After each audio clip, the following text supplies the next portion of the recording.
Live pa rin tayo dito sa Lingkod Bayan, DWAD 1098 kHz, News AM, sir. Sir, ano ang tinawag mo sa ating Lingkod Bayan?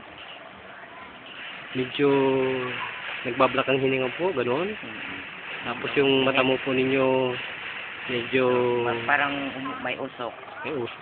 Ngayon pong na-therapy kayo, ano pong inyong patutuo naman sa ating Lingkod Bayan, hosted by Brother Tony Falcon? Ano pong nangyari? Medyo maganda na yung paghinga ko. Oh, ganun ho ba? Nawala na rin yung parang usok. Ay, parang may glaucoma, ganun. Dati ho ba, nakakaramdam kayo ng pasumpong-sumpong yan? Oo, pasumpong-sumpong ng yung sa paghinga ko. Parang... Bakit po kanina para kayong namamawis tapos nung tinat kayo parang naglabasan lahat? Ano po nangyari doon? Hindi ko lang maano ko. Basta... Naglabasan lang po yung pawis. Ganun na lang. So kayo po ay nagpapasalamat at naniniwala na ang Panginoon ay buhay? Buhay na buhay. Buhay na buhay. Ito po bang programang ito ay talagang kapanipaniwala at talagang dapat ipagbigay alam sa buong sambayan ng Pilipino at sa buong mundo, sister? Kung sa akin lang talagang totoo. Totoo. Bakit po naman lahat? Ano po ba talaga at naranasan ko eh. Naranasan po. Ilang taon gulang na po kayo, sister? 52. 52. So, tubong ano po ang inyong probinsya? Meron po ba? Jensan. Kay Pacquiao. Kay ano pa? Ikaw, Idol Pacquiao. Talagang idol kita. Pacquiao. Kaya lang, hindi lang kami idol sumusuntok. Bawal.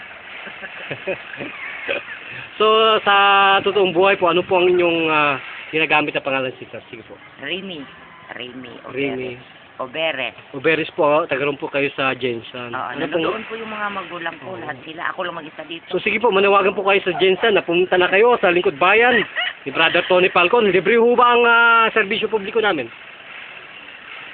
Subo ay walang bayad. Mayroong konti.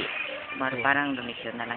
Pwede po. Kung kayo po magbibigay ng panggasolina, pwede po. Pero kung wala po talagang walang bayad, ganun po? Opo. Okay. So, sa ngalan pa rin po ng programang Lingkod Bayan, nasa inyo po lahat ang pagkakataon para imbitahan ang inyong mga kababayan at mga kapatid, pinsanan, kumpare sa Jensan. Sige po.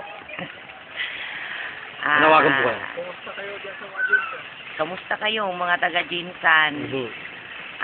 Siguro kailangan din yung may mga tiyahin ko, mga pinsanin ko na mayroon ding mga karamdaman. Saan po kayo? Tumawag na lang po dito sa Lingkod Bayan.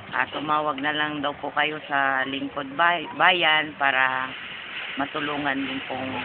Kayo po ba ay nabigyan ng kasiyahan ng aming programa? Natural, masaya. Kasi nawala yung naramdaman kong medyo nahihirapan ako. Okay. Sa ating pong tumatangkilik at nakikinig ng programang Lingkod Bayan at nanonood ng Suwilite TV, Channel 33. Kayo po ay malugod ko pong inaanyayahan na subaybayan ang aming mga ginagawang agendang ito sapagkat ito po ay Lingkod Bayan. Serbisyo libre publiko, wala pong bayad.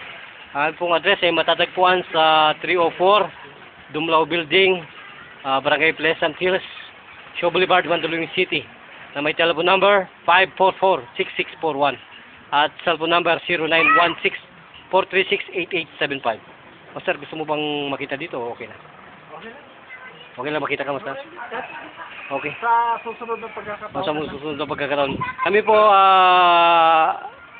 kasama Tony, live pa rin po kami dito sa, ano pong barangay ito? Barangay Arienda. Arienda, Purok 6. Opo. Kamya Street. Opo, Barangay Santa Ana, Taytay Rizal. So, ito pa rin po ang inyong tagapaglingkod, Brother Juno Guerre, nagbabalita para sa CBS, DWAD 1088 kHz News AM. Saludo ako sa iyo, Master Rosa. Bye-bye.